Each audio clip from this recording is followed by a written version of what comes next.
अगर आप लंबी अवधि तक ऊंची ब्याज दरों का फायदा उठाना चाहते हैं तो निवेश के लिए बढ़िया मौका है। मार्केट रेगुलेटर सेबी ने कॉर्पोरेट बॉन्ड में रिटेल यानी खुदरा निवेशकों की भागीदारी बढ़ाने के लिए एक बड़ा कदम उठाया है। इसके तहत कॉर्पोरेट बॉन्ड की फेस वैल्यू यानी अंकित मूल्य को 1 लाख रुपए से घटाकर 10,000 रुपए कर दिया गया है। अभी तक बॉन्ड की राशि ज्यादा होने की वजह से आम लोग कॉर्पोरेट बॉन्ड में निवेश का फायदा नहीं उठा पा रहे थे। कंपनियां अपनी जरूरतें पूरी करने के लिए बाजार से पूंजी जुटाने के लिए बॉन्ड जारी करती हैं, जिन्हें कॉर्पोरेट बॉन्ड कहते हैं। सरकार भी बॉन्ड जारी करके बाजार से समय समय पर कर्ज उठाती है। आमतौर पर छोटी अवधि के कॉर्पोरेट बॉन्ड 1 से 4 साल के होते हैं। लंबी अवधि के बॉन्ड 5 से 20 साल तक की अवधि के लिए जारी किए जाते हैं। बॉन्ड जारी करते समय ही कंपनियां ब्याज दर तय करती हैं।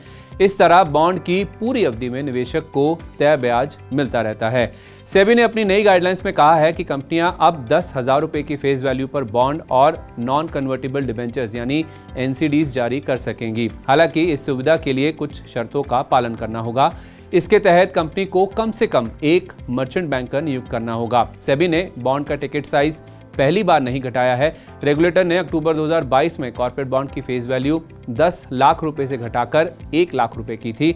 अब इसे घटाकर 10,000 रुपए कर दिया गया है। घरेलू बाजार में वित्त वर्ष 2023-24 में कुल 8.4 लाख करोड़ रुपए के बॉन्ड जारी किए गए थे, जिनमें 98% हिस्सा निजी कंपनियों का था। पब्लिक सेक्टर की सिर्फ 2% हिस्सेदारी थी। अब सवाल यह है कि सेबी ने यह कदम क्यों उठाया है, इससे क्या फायदा होगा। SEBI registered investment adviser Jitendra Solanki कहते हैं कि सेबी की नई पहल से कंपनियों और निवेशकों दोनों को फायदा होगा। अभी तक बॉन्ड मार्केट में बहुत ज्यादा निवेश नहीं आता था, जिससे मार्केट में लिक्विडिटी की कमी थी। टिकट साइज घटने से छोटे निवेशकों की भागीदारी बढ़ेगी, जिससे निवेश भी बढ़ेगा।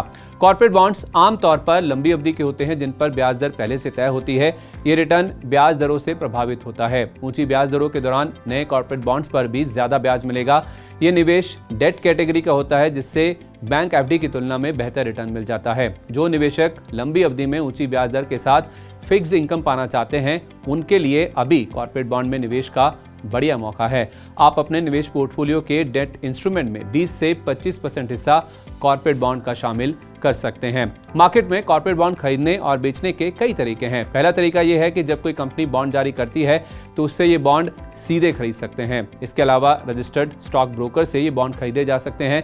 कई फिनटेक ऐप भी बॉन्ड में निवेश की सुविधा दे रहे हैं। अब बॉन्ड में 10,000 रुपए से भी निवेश की शुरुआत कर सकते हैं। बॉन्ड में अधिकतम निवेश करोड़ों में भी कर सकते हैं। कॉर्पोरेट बॉन्ड से होने वाली कमाई आपकी सालाना आय में जुड़ती है, जिस पर स्लैब के आधार पर टैक्स लगेगा। सेबी के नए नियमों से स्टॉक मार्केट की तरह अब कॉर्पोरेट बॉन्ड्स में भी छोटे निवेशकों की भागीदारी और ट्रेडिंग वॉल्यूम बढ़ने की उम्मीद है। लेकिन ध्यान रखें, जिस निवेश में जितना ज्यादा रिटर्न मिलने की उम्मीद रहती है, उसमें रिस्क भी उतना ही ज्यादा जुड़ा होता है। ये मंत्र कॉर्पोरेट बॉन्ड पर भी लागू होता है। इसलिए कॉर्पोरेट बॉन्ड्स में निवेश करने से पहले उससे जुड़े रिस्क को अच्छी तरह से समझ लें।